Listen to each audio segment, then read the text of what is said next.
Garuda Kitchen World exclusive stainless steel సామాన్లు wholesale and retail Aziz plaza in Hyderabad. నమస్కారం, Suman TV ప్రేక్షకులకి స్వాగతం. నేను మీ జాహ్నవి. కలియుగ ప్రత్యక్ష దైవం శ్రీ వెంకటేశ్వర స్వామి.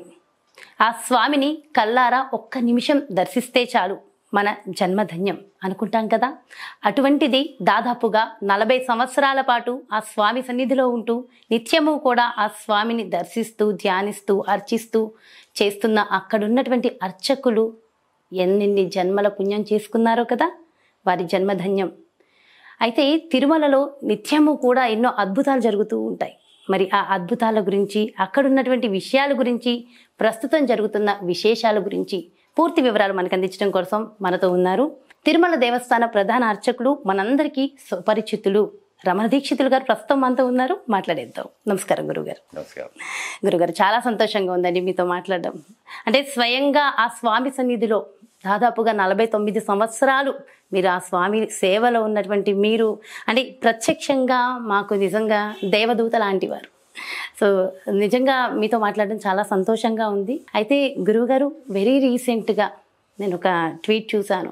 మీరు ప్రధాని మోదీ గారికి ఒక విన్నపం చేసుకున్నారు, సేవ్ తిరుమల అని. అంటే ఈ సేవ్ తిరుమల అంటే ఏ విధంగా సేవ్ చేయాలని అనుకుంటున్నారు? ఓం నమో వెంకటేశాయ.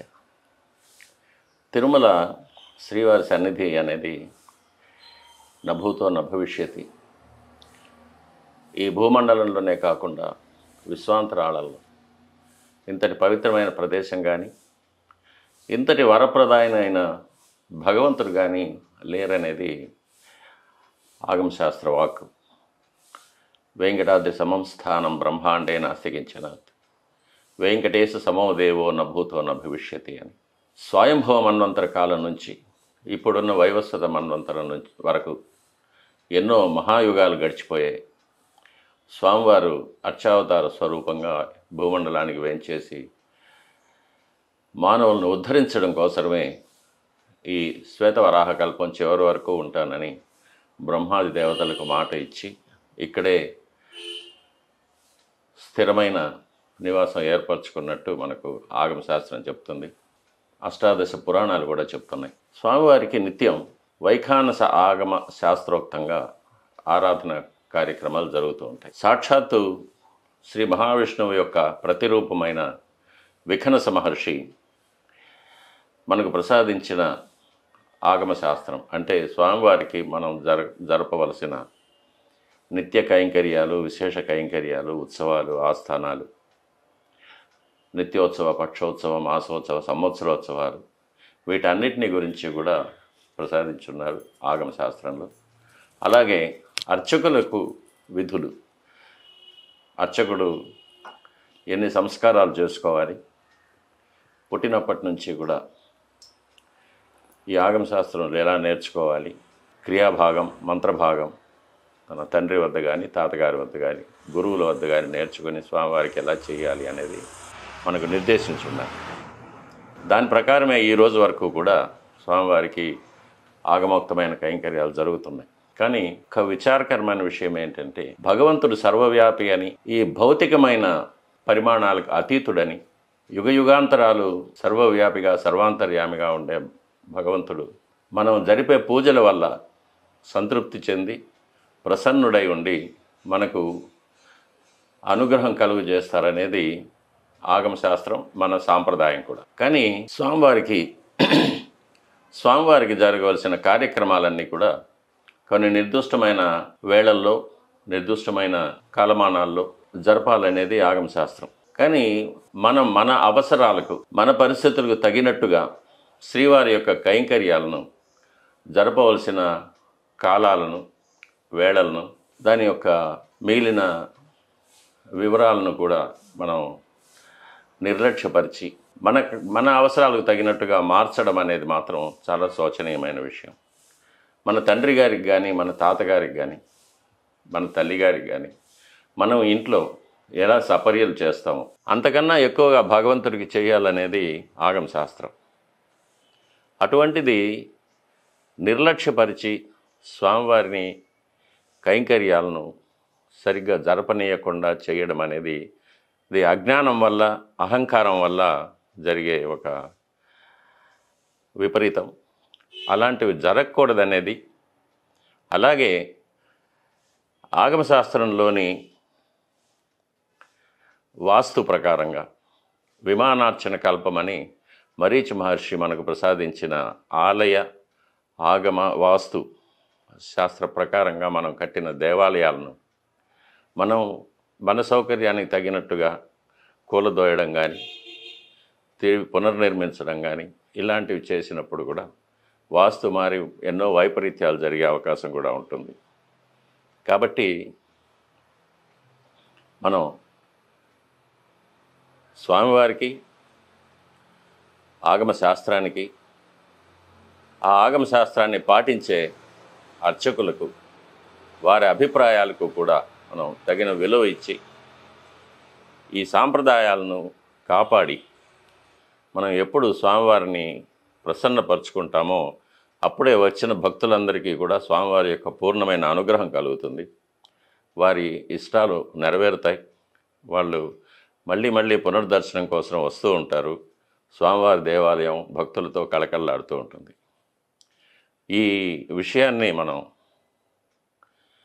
చాలా జాగ్రత్తగా తెలుసుకోవాల్సి ఉంది. దీన్నే నేను మొన్న ప్రధాని గారు వచ్చినప్పుడు ఒక ట్వీట్ ద్వారా ప్రధాని గారికి విజ్ఞప్తి చేశాను.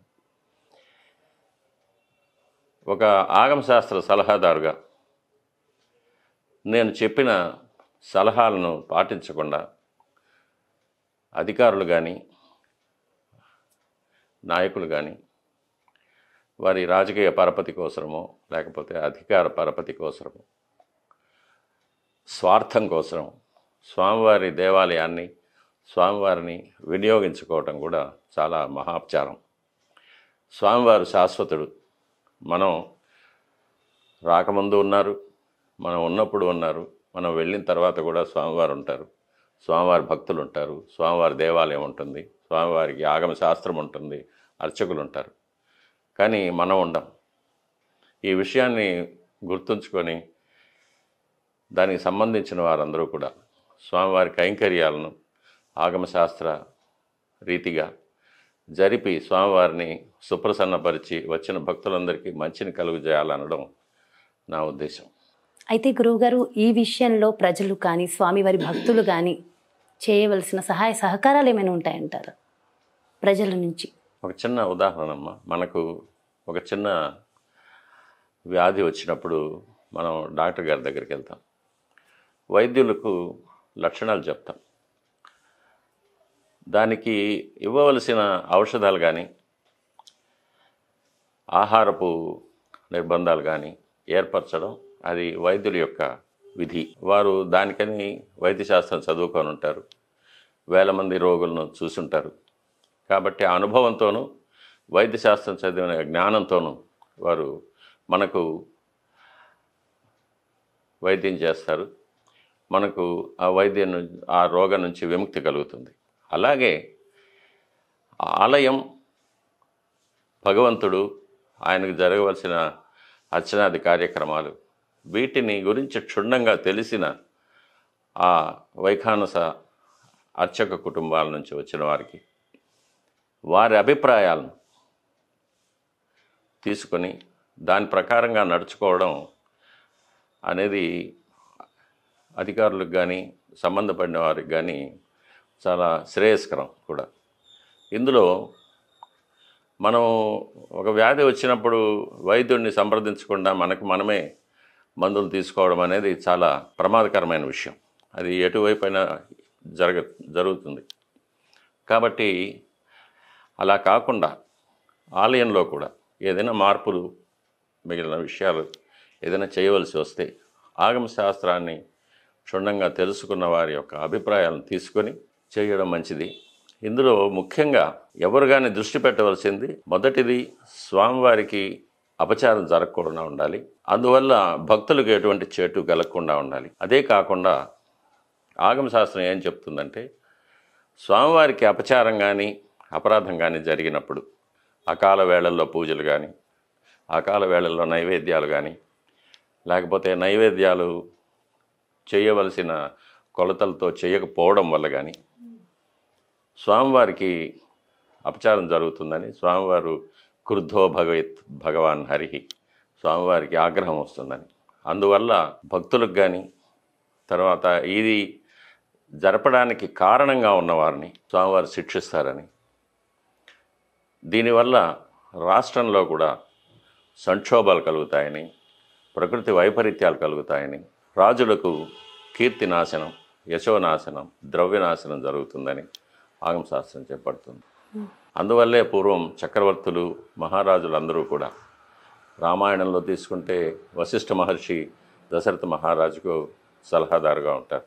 అలాగే మహాభారతంలో గర్గముని ఉంటారు. కాబట్టి అటువంటి వారి యొక్క సలహా మేరకు ప్రజా సంక్షేమం ఒక్కటే లక్ష్యంగా ఆలయాన్ని నిర్వహించవలసింది అధికారులకు కానీ వచ్చిన ప్రభుత్వానికి కానీ ఏకైక లక్ష్యంగా ఉండాలి. మిగిలిన విషయాల్లో ఆర్థికమైన విషయాలు కానీ లేకపోతే భౌతికమైన విషయాలు అన్నింటిలోనూ ఆయా సలహాదారులు ఉంటారు. న్యాయ విభాగానికి సలహాదారులు ఉంటారు, వైద్య విభాగానికి సలహాదారులు ఉంటారు. అలాగే ఆలయానికి సంబంధించినంత వరకు ఆగమ శాస్త్రాన్ని క్షుణ్ణంగా తెలిసిన వారు సలహాదారుగా ఉండి పాలకులను అధికారులను సరైన దోవలో నడిపించాలి. వారు కూడా ఆ సలహాలను గౌరవించాలి. సో చాలా చాలా సంతోషంగా ఉంది గురుగారు, మీతో ఇన్ని విషయాలు ఎంత చక్కగా మాట్లాడడం చాలా చాలా ఆనందంగా ఉంది. Thank you so much. మీ విలువైన సమయాన్ని మా కోసం వెచ్చించి చక్కగా మా వ్యూవర్స్ కోసం, మన ప్రేక్షకులందరి కోసం ప్రతి ప్రశ్నకి ఎంతో చక్కగా సమాధానం చెప్పారు. ఎన్నెన్నో రెమెడీస్ కూడా అందించారు. స్వామివారి మహత్యాన్ని తెలియజేశారు. Thank you so much. కోటి కోటి ధన్యవాదాలు గురుగారు. నమస్కారం. నమస్కారం. చూసారు కదండి, నిజంగా చాలా చాలా సంతోషంగా ఉంది. ఈరోజు మన రమణ్ దీక్షితులు గురువు గారితో చక్కగా స్వామివారికి సంబంధించిన ఎన్నో విషయ పరిజ్ఞానాన్ని తెలుసుకున్నాము. చక్కటి రెమెడీలను కూడా మరి గురువుగారు మనందరి కోసం అందించారు కదా. ఖచ్చితంగా స్వామివారి విషయాలను తెలుసుకున్న మనందరం కూడా ధన్యులం. మరో చక్కటి ప్రత్యేకమైన కార్యక్రమంతో మళ్ళీ మీ ముందుకు వచ్చేస్తాను. నమస్కారం.